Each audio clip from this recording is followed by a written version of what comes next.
Her voice was flat when she said it, like she was commenting on the weather, not her own child's flesh searing on a red coil. He deserves more. The words lingered in the air, sharp as the smell of burnt skin. My son whimpered against my chest, his hand blistering, trembling. I went to move, to get him out, to drive to the hospital. That's when I felt the weight of a shadow blocking the doorway. Her father. Keys dangling from his fingers like bait. You're not taking him anywhere. I should have begged, pleaded, raged, but none of that rose inside me. Only silence. Only the cold calculation that comes when emotion dies and something harder takes its place. I smiled. Not at him, but at the memory of the men I once commanded. The kind who don't ask questions, the kind who respond to a call. The rumble outside was low at first, tires on gravel, then heavier, louder, until the house itself seemed to tighten. Her father's smirk faltered as red dots bloomed across his chest. And in that moment, I realized this wasn't about the burn, not about the stove, the hand, or even the boy. It was about the truth they'd kept from me, and how I was going to take it back. The first crack in the mask had come weeks earlier. A text message, half erased. My wife stepping into another room to answer calls. A slip of perfume that wasn't hers. I wanted to believe in fatigue, in coincidence, that she was just distant, distracted. But suspicion grows like rot. It starts small, then spreads until every word, every glance carries poison. Her father's sudden presence in our home made no sense. He'd never cared for us, never cared for me. Yet there he was, always hovering, always too close. And when I caught him looking at my son with a kind of pride that didn't belong to a grandfather, something inside me broke. I didn't accuse, I observed. I let them think I was blind. At night, when she thought I was asleep, I heard whispers through the thin wall. His voice, hers, the words low, intimate, impossible. Betrayal wasn't sharp. It was slow, suffocating, and I felt it wrap around my throat with every passing day. But I didn't speak, not yet. I let the silence sharpen me. I started small, phone records, call logs. Nothing dramatic, just enough to build a trail. Patterns emerged, times matched, lies aligned too perfectly to be anything but rehearsed. Then I pulled the thread tighter.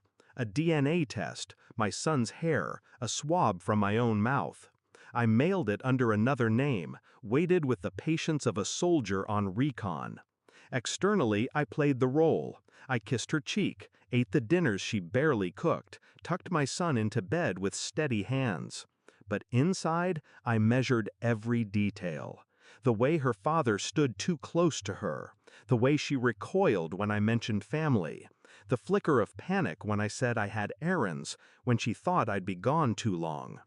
Each observation was a nail driven deeper into the coffin of what we used to be. And I didn't stop, I couldn't, because once you've seen the fracture, you can't unsee it. The envelope arrived on a gray morning, thin, innocent. I opened it with hands that didn't shake, not mine, not my blood.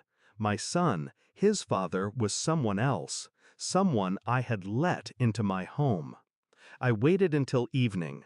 She sat across from me at the table, scrolling her phone. I slid the report toward her. She didn't look up at first. When she did, her face drained of color. No yelling, no tears, just silence stretching like a blade between us. Her lips parted.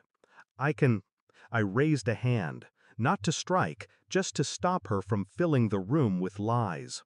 The truth had already spoken. Her father came in minutes later, as if he'd been waiting. I handed him the second copy of the report, watched his eyes skim the page, then widen. He looked at her. She looked away. I leaned back in my chair, calm, detached. "Congratulations, he's yours." The silence that followed was worse than shouting. It hollowed the room. Her face twisted, not with guilt, but fear. Not of me, of him, of what this truth would cost them now that it was exposed. I didn't need to add anything more. The ruin was already alive between them, feeding, spreading. All I had to do was stand and leave. I carried my son out without looking back, his small body heavy in my arms, his breath shallow against my chest.